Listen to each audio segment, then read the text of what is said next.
O Senhor esteja convosco. Proclamação do Evangelho de Jesus Cristo segundo Lucas. Glória a vós, Senhor. Naquele tempo, Jesus estava na margem do lago de Genezaré, e a multidão apertava-se ao seu redor para ouvir a palavra de Deus. Jesus viu 2 barcas paradas na margem do lago. Os pescadores haviam desembarcado e lavavam as redes. Subindo numa das barcas, que era de Simão, pediu que se afastasse um pouco da margem. Depois, sentou-se e da barca ensinava as multidões. Quando acabou de falar, disse a Simão: avança para águas mais profundas e lançai vossas redes para a pesca. Simão respondeu: Mestre, nós trabalhamos a noite inteira e nada pescamos, mas, em atenção à tua palavra, vou lançar as redes. Assim fizeram, e apanharam tamanha quantidade de peixes que as redes se rompiam. Então fizeram sinal aos companheiros da outra barca para que viessem ajudá-los. Eles vieram e encheram as 2 barcas a ponto de quase afundarem. Ao ver aquilo, Simão Pedro atirou-se aos pés de Jesus, dizendo: Senhor, afasta-te de mim, porque sou um pecador. É que o espanto se apoderara de Simão e de todos os seus companheiros, por causa da pesca que acabavam de fazer.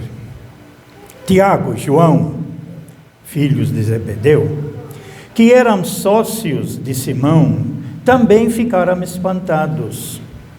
Jesus, porém, disse a Simão: não tenhais medo. De hoje em diante, tu serás pescador de homens. Então, levaram as barcas para a margem, deixaram tudo e seguiram a Jesus. Palavra da salvação. Glória a vós, Senhor. Aleluia, aleluia, aleluia,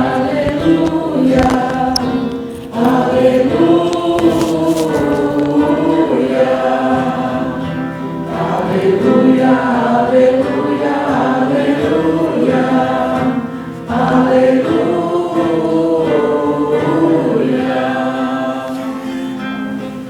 Que estas palavras sirvam para o perdão de todos os nossos pecados. Amém. Podemos ficar sentados, meus prezados irmãos, aqui na comunidade São Francisco de Assis, do Jardim Imperial. Na liturgia, a Igreja nos apresenta, principalmente, que a leitura principal do Santo Evangelho, nos apresenta o Evangelho de Lucas. São 34 domingos do tempo comum e nós já chegamos no 5º domingo. Só para lembrar um pouquinho a caminhada que nós já fizemos, o primeiro domingo a Igreja nos apresentou o batismo de Jesus, onde recebeu a presença de Deus através do Espírito de Deus, o Espírito Santo, e a partir dessa presença, confirmado oficialmente, porque ele já tem, com certeza, já tinha essa presença dentro dele, mas precisa ser visível diante dos outros e mostrado aos outros. Aí tudo que Jesus Cristo vai fazer, isso é interessante no Evangelho de Lucas. Jesus é levado pelo Espírito de Deus. Jesus é levado pelo Espírito Santo. Vocês vão perceber isso em vários lugares no Evangelho de Lucas. Portanto, quem guia, quem leva o próprio Jesus é o Espírito de Deus, e ele faz tudo de acordo com a vontade de Deus, que o Espírito de Deus vai movê-lo para fazer. Após essa presença do Espírito de Deus em Jesus, aí o evangelista nos apresenta agora Jesus sendo tentado, naquelas 3 tentações que nós vamos explicar mais profundamente no primeiro domingo da Quaresma, que está logo aí pertinho. Jesus vencendo as tentações, porque ele é guiado pelo Espírito de Deus, movido por Deus, e por isso ele percebe as ciladas do inimigo, do diabo, do Satanás, que ele fala na leitura, e contrário ao Adão e Eva, que não seguiram uma orientação de Deus, mas foram enganados pelo diabo, por Satanás, que naquele tempo era chamado a serpente, que os enganou, e perderam a caminhada do sentido verdadeiro da vida. Jesus exatamente vai ser apresentado como aquele que não é enganado, iludido pelos fake news que a serpente falou para Adão e Eva naquele tempo. As outras fake news que continuam aparecendo durante a história toda, e esses que são a mentira, que vem sempre do diabo. Por isso São João fala o pai de vocês, fala aos doutores da lei, aos fariseus, aos sacerdotes, todos, o pai de vocês é o diabo, que é mentiroso, disse, desde o princípio.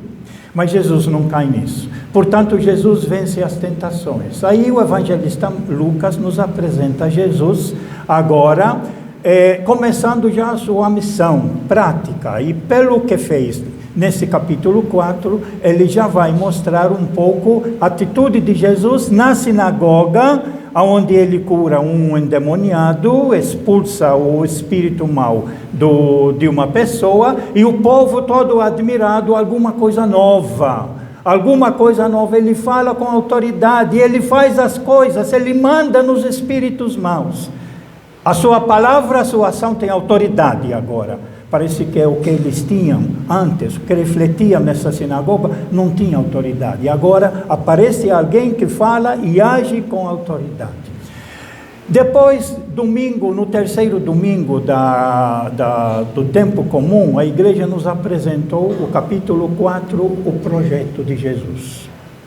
A finalidade da missão de Jesus, que ele cita lá do Antigo Testamento, capítulo 61 de Isaías, onde ele vai apresentar o que é que eu vou fazer como enviado, como apóstolo de Deus no meio dos meus irmãos, do meu povo. Eu vou libertá-los, eu vou salvá-los, eu vou abrir os olhos dos cegos, eu vou libertar-los das prisões, eu vou inaugurar o ano de graça do Senhor, onde antigamente as terras deveriam ser devolvidas para seus donos próprios, para que todos pudessem viver na sua terra com dignidade. Esse é o projeto de Jesus. Combater as 3 tentações e promover um ano de graça do Senhor.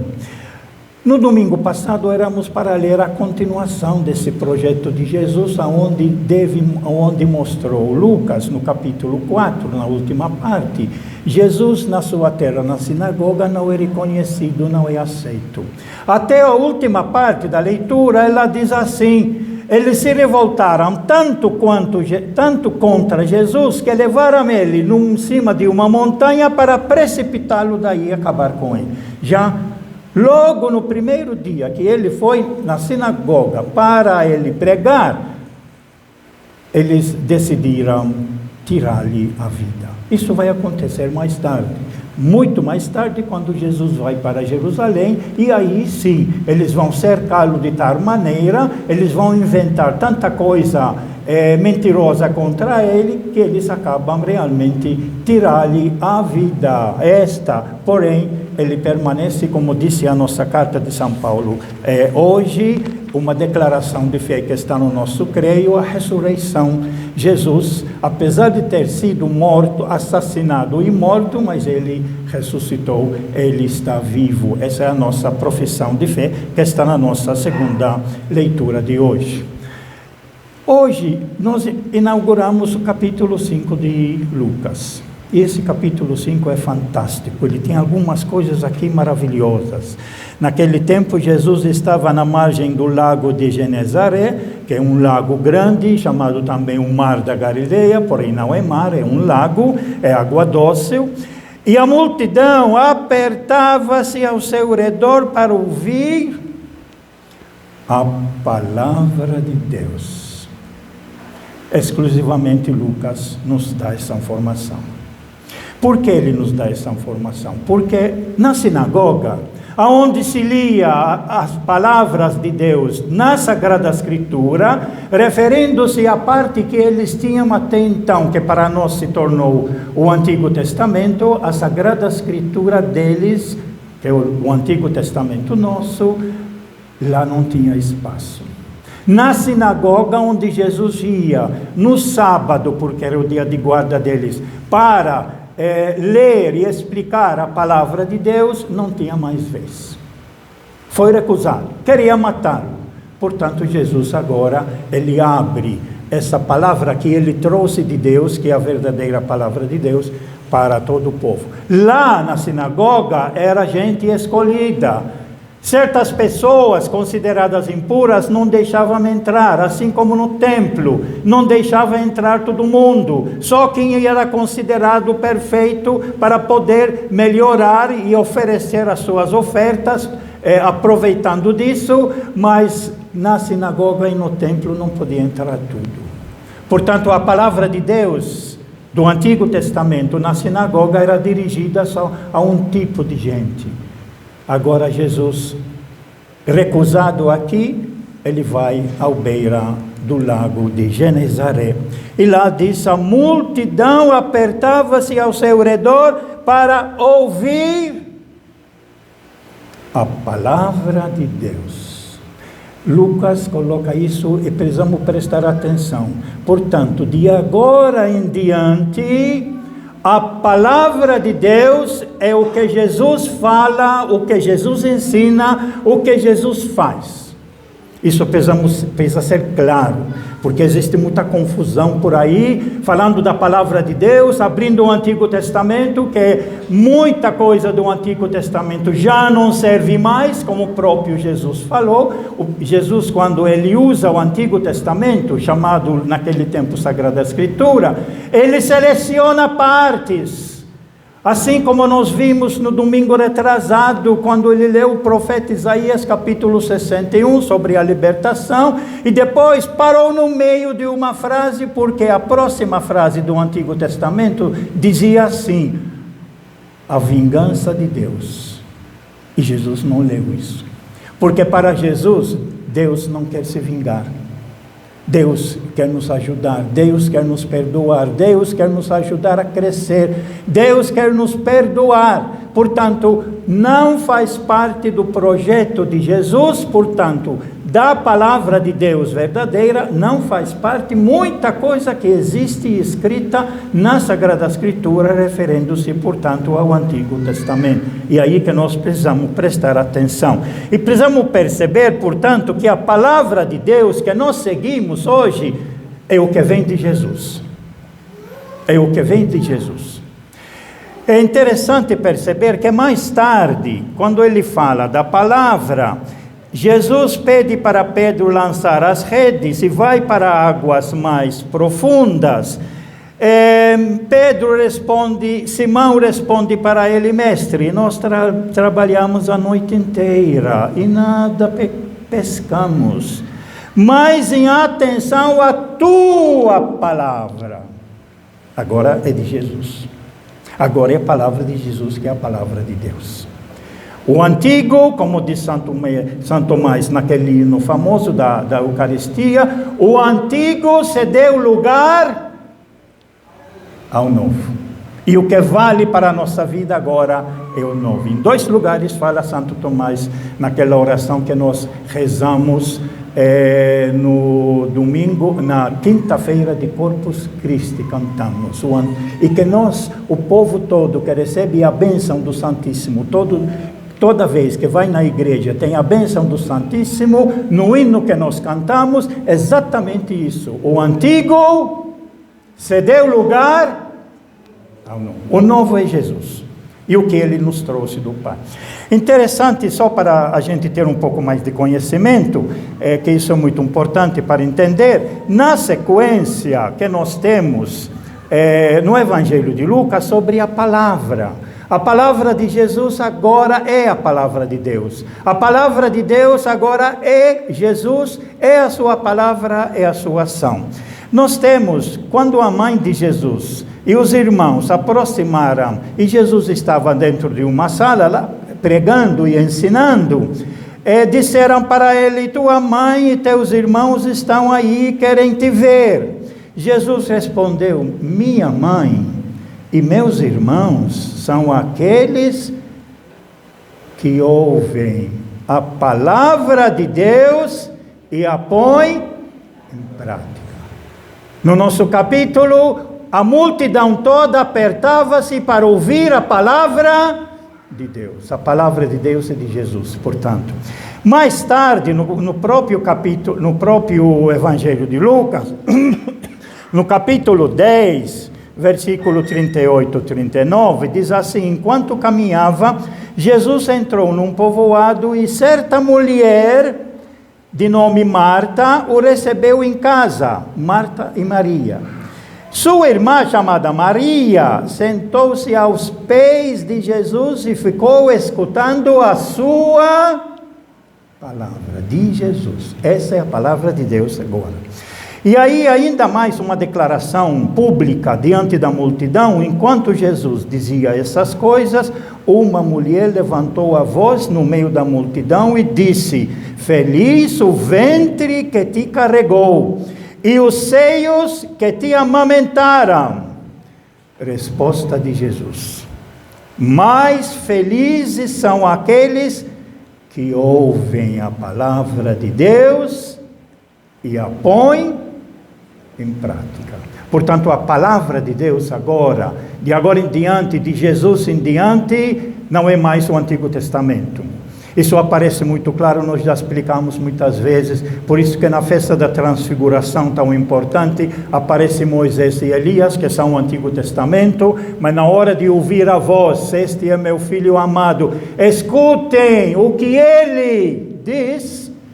Moisés e Elias sumiram entre as nuvens, portanto, e agora é Jesus. E nós vimos recentemente, exatamente no segundo domingo do nosso tempo comum, quando Jesus estava lá na festa do matrimônio, nas bodas, onde faltou o vinho, e Jesus, a mãe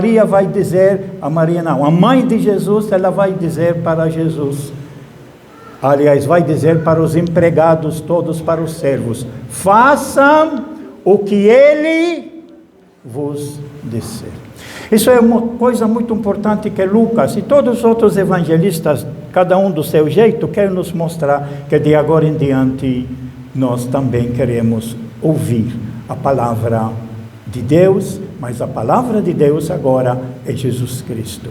O Papa declarou isso num documento que ele escreveu depois do sínodo, quando ele coloca bem claro: a palavra de Deus é Jesus Cristo. Ou, de outra maneira, Jesus Cristo é a palavra de Deus. Por isso a insistência de ler o Evangelho, escrito de 4 modalidades, e o Concílio Vaticano II deixou bem claro isso, escrito dizendo que de todos os livros que nós temos da Sagrada Escritura, seja o Antigo, seja o Novo Testamento, Os evangelhos, escritos de 4 modalidades, são os mais importantes, são os principais. E ainda diz mais uma coisa que é muito importante: a nossa fé se fundamenta sobre o Evangelho.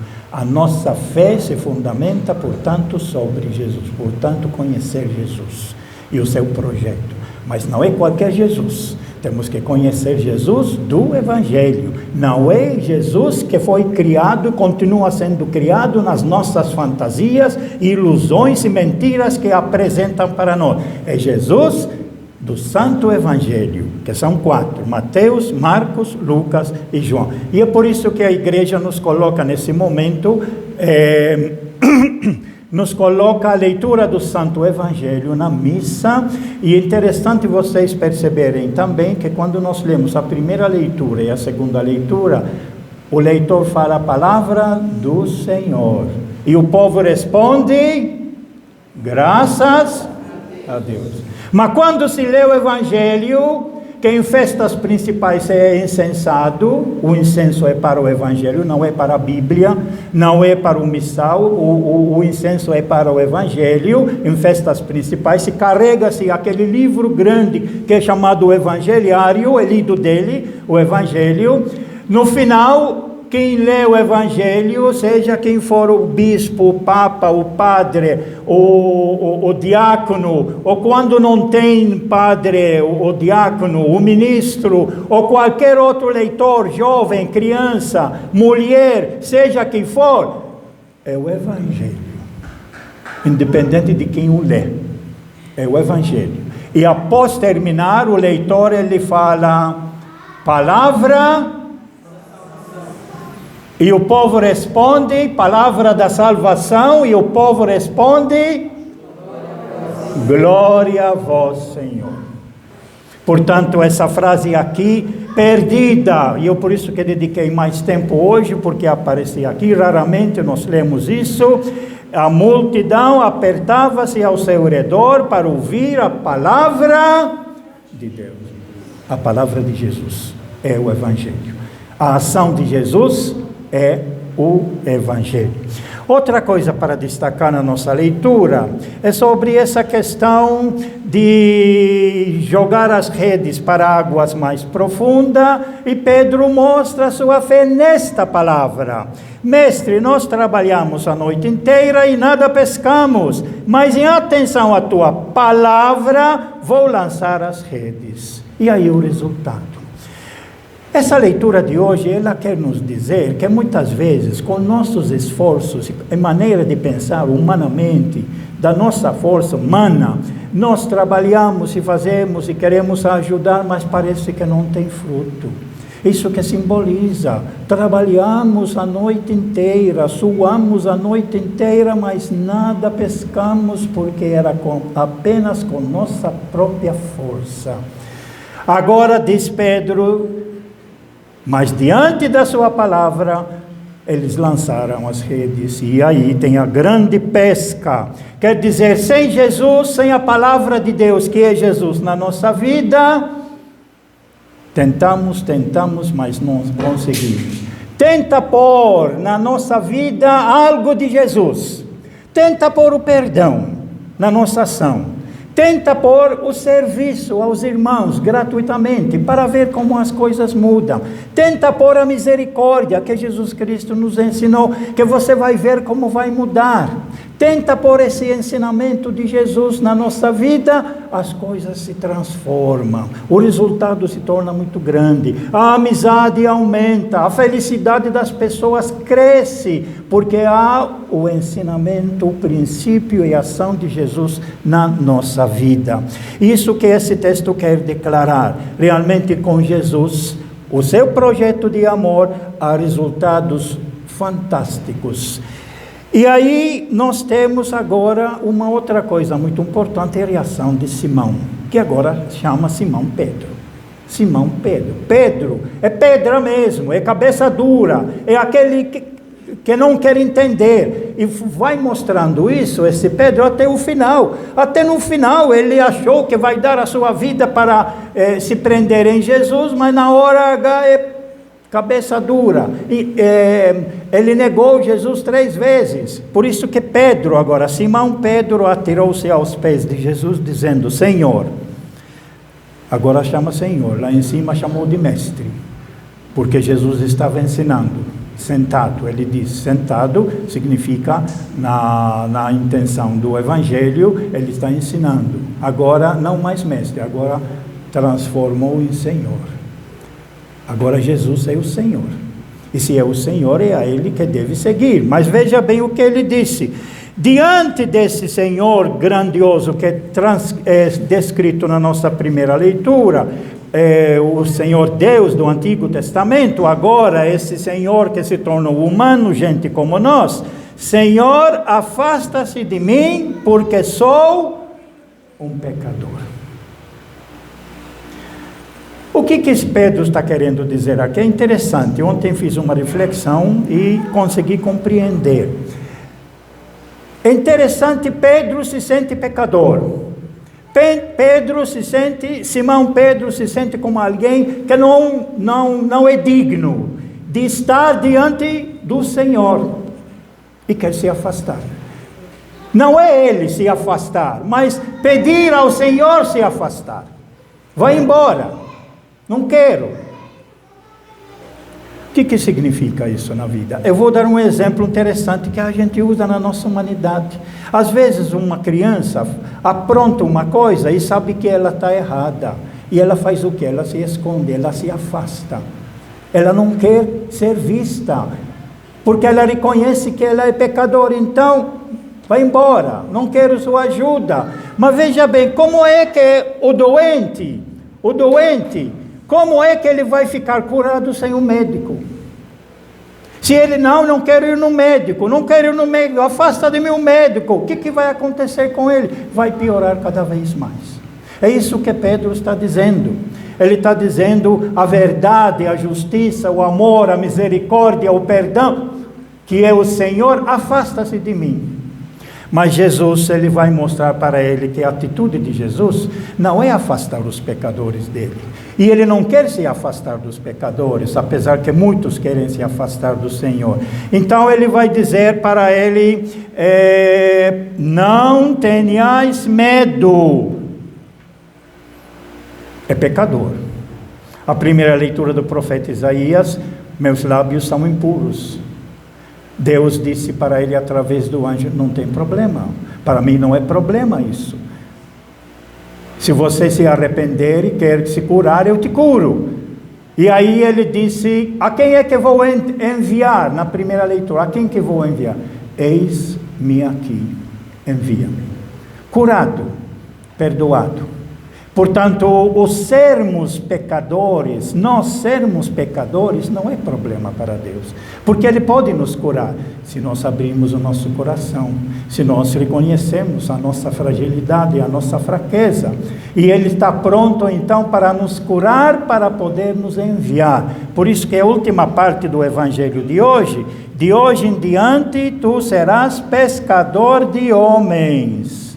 Agora não é mais pescar peixe, que normalmente são recolhidas e são mortas. Agora vai pescar homens, agora a sua tarefa é grande.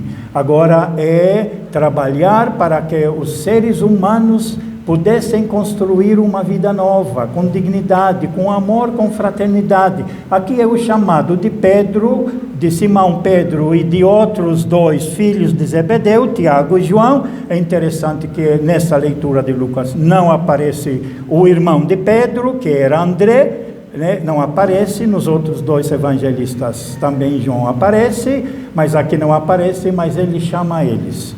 Agora vocês vão ser gente nova, gente para construir a vida, gente para criar os novos céus e novas terras. Aprendendo de mim, me seguindo, vocês vão aprender a amar, vai aprender a ter misericórdia, vai aprender a sentir as dores dos irmãos, vai arregaçar as mangas quando alguém está doente para ajudá-lo a ser curado. Tudo isso que devia ser o nosso trabalho de pastoral. Olhar aos nossos irmãos e nós servirmos uns aos outros para valorizar a vida, para criar mais amor e mais fraternidade.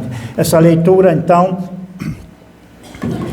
essa leitura de hoje, ela nos chama para nós percebermos que apesar que nós somos pecadores, porém nós somos amados por Deus. E o perdão de Deus nos chama para segui-lo, ajudando sempre os nossos irmãos, servindo a Deus, servindo nossos irmãos, como Jesus vai mostrar no seu evangelho todo. Ele fala, mas ele realiza aquilo que ele ensina. Ele redime a vida das pessoas e nós somos chamados para redimir também a vida das pessoas. Uma dessas pessoas que aparece aqui na nossa segunda leitura foi Paulo, que ele reconhece que foi pecador e foi resgatado pelo próprio Evangelho. Por isso que ele coloca a primeira parte, muito interessante de tudo que eu falei: quero lembrar-vos, irmãos, o Evangelho que vos preguei e que recebestes, no qual estáis firmes. O Evangelho é a palavra de Deus, é a palavra de Jesus. É importante a gente perceber que a partir da sua mudança do Antigo Testamento para o Evangelho de Jesus Cristo, o próprio Saulo, que depois foi transformado, aliás, tinha um outro nome chamado Paulo, e foi pregar aos gentios e às nações, agora ele não prega mais a cultura judaica, não prega mais a religião judaica que está no Antigo Testamento. Agora o que ele leva para essas nações todas, para esses povos todos? O Evangelho. O Evangelho. Por isso, conclusão muito importante que nós devemos ter: a minha vida se alicerça também sobre a palavra de Deus, que é o Evangelho, que é Jesus Cristo. Louvado seja nosso Senhor Jesus Cristo. Creio